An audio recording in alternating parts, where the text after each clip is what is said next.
What about my love? Wasn't it enough? Just let me know. Ryan Day lost against a terrible Michigan team.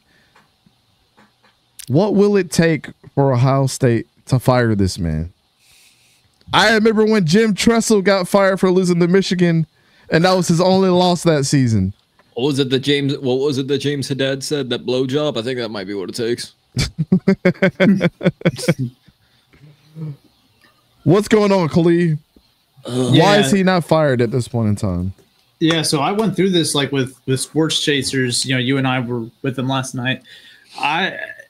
Previous to this, right? With the 4-team playoff, losing to Michigan was a fireable offense. I'm surprised that he wasn't fired after last year. Should have been fired in the end zone. Because losing to Michigan was generally condemning to the point where you couldn't compete for a national championship. You had to beat Michigan to play in the Big Ten championship, and generally you had to do that in order to compete in the playoffs, to compete for a national championship. So that game was considered a must-win if you want to compete for the ultimate prize in college football. Not to mention, it's one of the biggest rivalries in all of sports. It's called the game for a reason. The game, yes. So this is not only is it a massive game, but it is the must-win in order to compete for a natty. Losing it was a fireable offense. Now, with all of the allegations of cheating and whatnot, maybe he got a little bit of a pass. But this was the year where beating Michigan was almost a given. At least it seemed that way, right? I thought Ohio State would win this game by 20 points. I thought it wasn't even going to be close. They were 20-point favorites, weren't they? Yeah, I think it was like 19 and a half. So 20-point favorites. But at the same time, right, the goalposts have moved because now that you're in a 12-team playoff, you can still compete for a national championship, which again should be the ultimate goal for any college football team. You can still compete for a national championship even if you lose to Michigan like Ohio State did. And clearly they are still in the playoff picture. They're not playing another game. They're not in the Big Ten championship game. So they're really locked in where they're at. Mm-hmm. They're going to compete for a national championship despite losing to Michigan. So in a sense, right, now that Michigan game is no longer a must-win in order to compete for the ultimate goal in college football. So I no longer think that this game in and of itself is a fireable offense. I don't think that a coach should be fired just for losing to their rival. However, the fact that that Ryan Day hasn't been able to get it done, right, these last few years when it has been a requirement to compete for a national championship, I think he should have already been fired.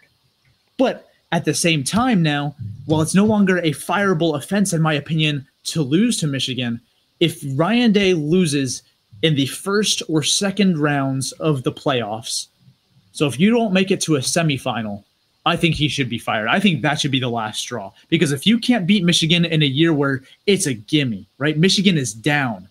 They had 6 wins. They were 6-5 going into that game. You lose to Michigan in the state that Michigan's at without Colson Loveland and without Will Johnson, their 2 best players on each side of the ball. You lose to that team with the roster you have, the aspirations you have. That is not a good look. And if you lose, especially in the first round, you should absolutely get fired.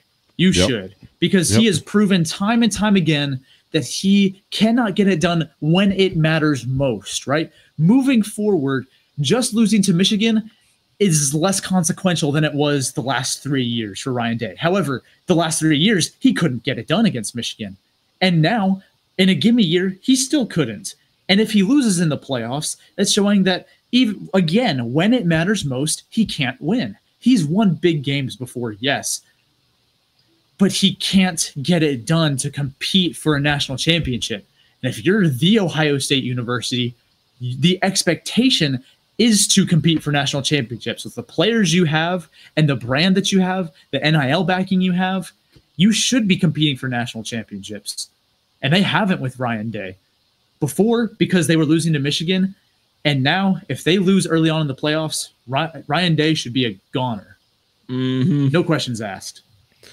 Well, and it's you talk about he's won big games before. Yes, this is correct. But then you also look at his record against Michigan. And now, while I can agree, yes, not losing against Michigan, just in that game alone, should not be a fireable offense. I do agree with that part. But you look at it as you've lost to them for 4 years in a row now. You should have easily been, even though it's the game, big rivalry game, should have easily been able to get the over on that 19.5. You should have been able to score 20 alone. You look at the fact that, Will Howard's gone after this year. A lot of your guys are gone after this year. Granted, yes, obviously you're Ohio State. You recruit well. We all know this. The problem is, with this being the 12th team, is now Michigan is not as important of a game. Because in previous years, it was always Ohio State's undefeated. Michigan's undefeated. Maybe one of them has 1 losses. But if they win that game, because it's going to be a battle of 2 of the top 3 teams or 2 of the top 5 teams, they win that, they get into, face the Big Ten championship, and then usually they win it because it's not Ohio State or Michigan. Now you're looking at this. Your first loss was against Oregon. First year being in the Big Ten. It was a close game. You won it. You lost it barely. 15 seconds was all you needed. We all know what happened there. All right, cool. Whatever. That's fine, obviously, with this playoff. You stay number 2 for majority of the season, right behind Oregon. Then you go against Michigan, your most hated rival. They're fresh off of a championship. They're a defeated team. They're nothing like what they were. This is a rebuilding year for them. And you still throw out an absolute stinker and lose. But because it's a 12 team, and as we saw, they're still in the playoffs. They have nothing to play for. They're not playing for a Big Ten. It's between Penn State, who they beat, and Oregon, first year at the Big Ten, who they lost to. So you're kind of seeing the key slowly be shifted away from Ohio State. But since they're in the playoffs, cool. You get your first, or not your first round bye, but you get to play in the first round. To me, if they lose that first round, and you look at all the talent that's going to be gone from this team, if they can't replenish it, and if you say you lose Chip Kelly as well, he goes to be a head coach, they might as well at that point just be like, all right, it's time to clean up shop then. We gotta figure out, if you lose in embarrassing fashion to whomever you play in the first round, and if I'm the athletic director for Ohio State and I'm looking at, all right, Chip Kelly might leave.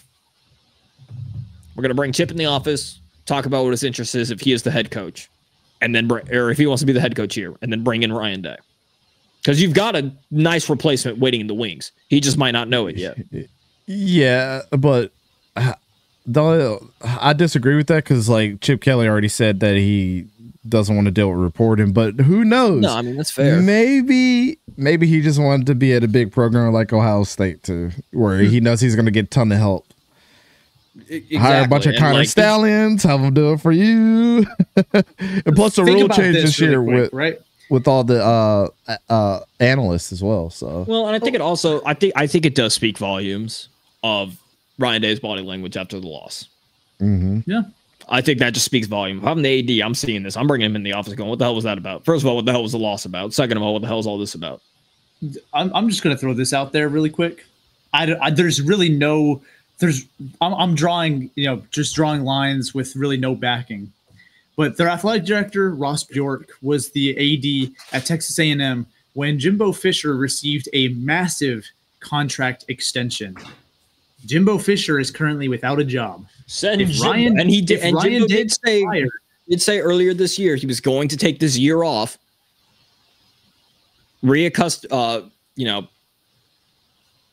adapt to the new college football landscape, see what job openings happen. And currently, right, there are only 2 active head coaches in college football who have won a national championship after Mac Brown got fired: Dabo Swinney and Kirby Smart. If Ryan Day gets fired and Jimbo Fisher were to get a call from his buddy Ross Bjork, the athletic director of Ohio State, to take the head coaching job, you would suddenly have a third active head coach who has won a national title, who has brought in the #1 recruiting class of all time. Regardless of how it turned out, Jimbo can recruit. And if you keep Chip Kelly there, then suddenly you have a guy who is going to still run an offense. You're going to be able to recruit. It's Ohio State. You have the donors. You have the brand. And then suddenly you have a head coach. A good defensive head coach.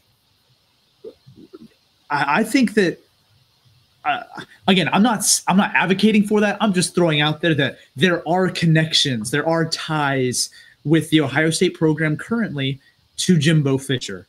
And if there is a job opening, I gotta imagine that Jimbo Fisher would be a candidate.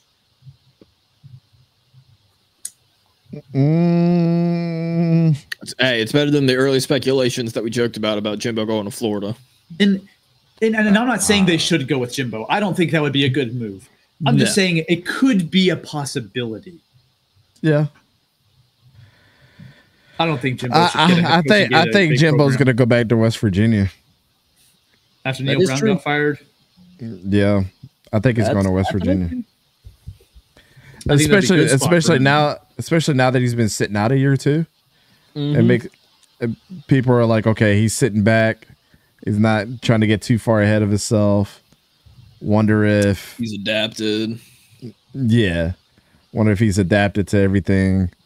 We'll definitely see what happens. Comments.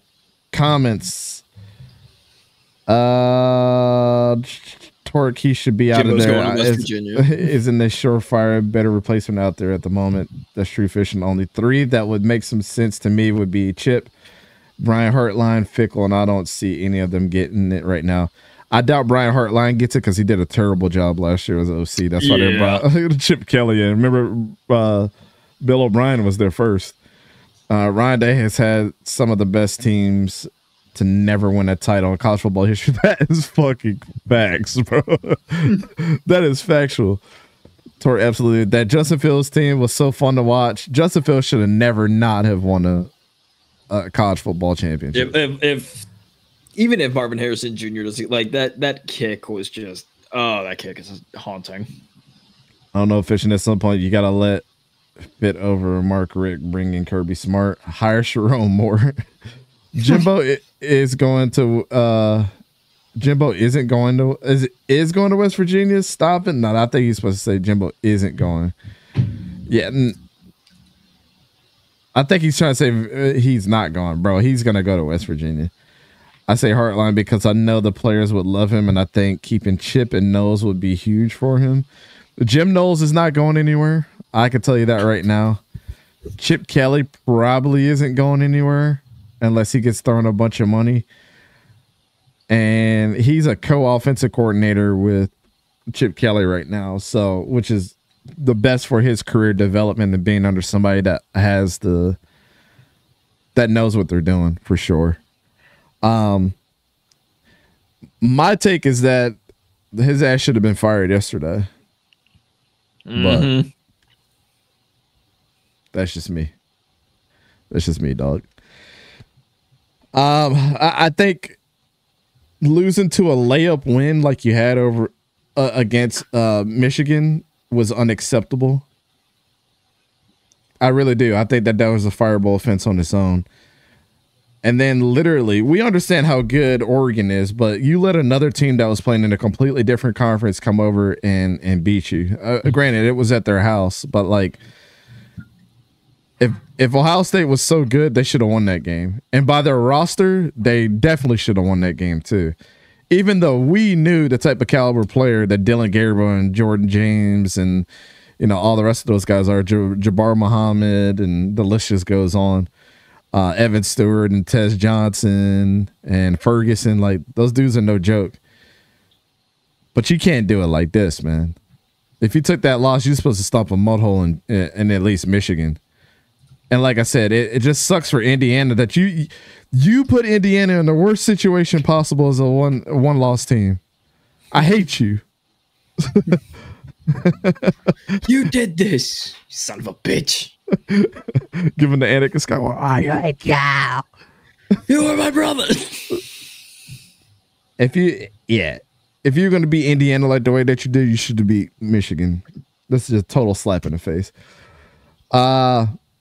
Fishing says this job is way too big for a coordinator, let alone a wide receiver coach. Fran Brown would be the exception. I don't think Fran Brown is moving on from Syracuse because he's got the East Coast, he's got the Northeast on lock right now as far as recruit. So is his defensive coordinator Elijah Robinson. Those two guys are tight. Yeah, and they got the Northeast on lock, bro. I'm telling you right now. Maybe Deion can go to Ohio State. Hell no, brother. No. They don't want it either. They'd rather promote Jim Knowles or Chip Kelly at that point. Oh, we haven't even talked about Jim Knowles becoming the head coach. That's true. Why not him? Why we always tend to lean to the offensive guys. That's fair. I think it's mainly just because, like, with Ohio State, knowing their record, you kind of feel like it's got to be an offensive guy. I mean, Jim Knowles was down there. He was in Texas, right? If I remember right. Jim Knowles was at Oklahoma State.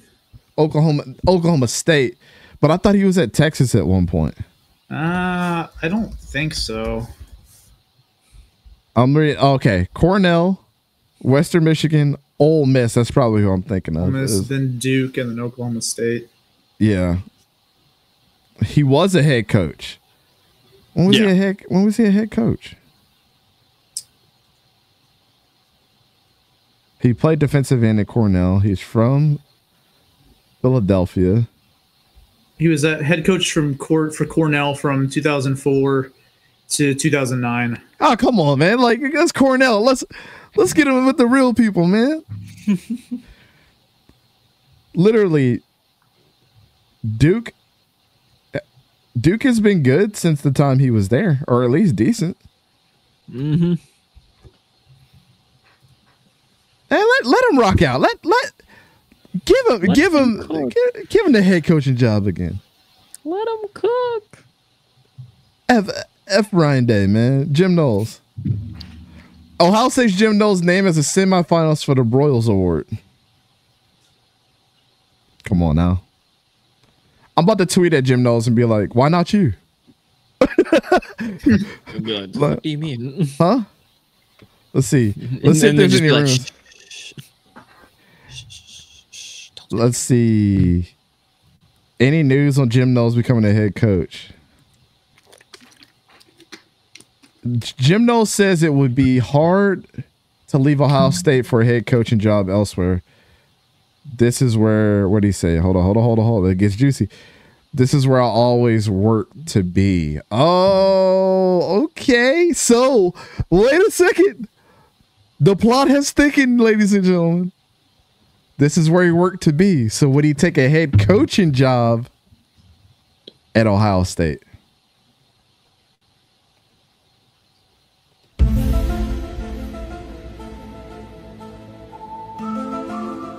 I think Dante has connected dots. This came from the horse's mouth, not mine.